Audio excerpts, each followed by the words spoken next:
Sanjaya, granted leave by the Pandavas, returned swiftly to Hastinapura. He announced his arrival to the gatekeeper and was soon ushered into the presence of Dhritarashtra. Bowing low, Sanjaya reported that Yudhishthira had inquired about the king's well-being and that of his sons, grandsons, and well-wishers. Sanjaya spoke plainly. Yudhishthira is well king. He adheres to dharma and artha and follows the highest conduct. But know this, he has given up evil, transferring all sins to you. By this righteousness, he is resplendent, while your Kauravas face disgrace.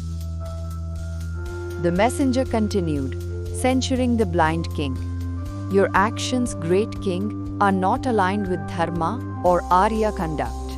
The earth proclaims this adharma. Disaster awaits those lacking wisdom. The ascent of Partha to a supreme world is not due to human action, but destiny. As Sanjaya left for the evening, Dhritarashtra, left alone, found no peace. His heart burned with distress and fear, and the words of the messenger had robbed his sleep. Unable to bear the silence and his own thoughts, Dhritarashtra immediately summoned the wise Vidura. Vidura arrived quickly. Dhritarashtra confessed, Sanjaya's words have pierced me, and the thought of Ajatashatru's strength has distressed me. I seek your counsel on dharma and welfare.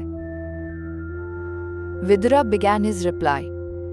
O king, sleeplessness arises from weakness, from a loss of wealth, from lechery, or from theft. I know you are not afflicted by these.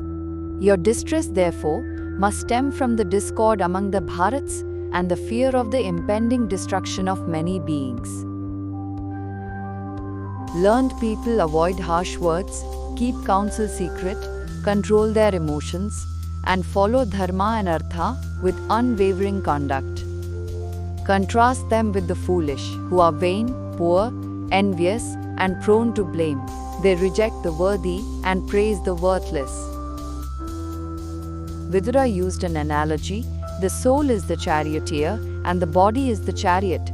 The five senses are the horses. A man who fails to skillfully control his senses, his greatest enemies, is destroyed by their actions, leading to decay and loss. One must reflect on deeds and their consequences. A king, chasing short-term gain, is like a fish that swallows meat only to find the hidden hook of destruction within it.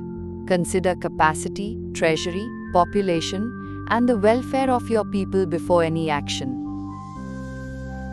Dharma is achieved by taking what is beneficial without causing harm. Be like the bee collecting honey or the garland maker plucking flowers, taking what you need without destroying the root. Avoid arrogance, for it utterly destroys prosperity.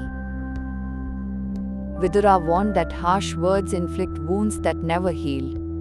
The Devatas distract the intelligence of those destined for destruction. Your sons are tragically clouded by enmity towards the Pandavas, rendering you feeble and incapable of protecting this earth.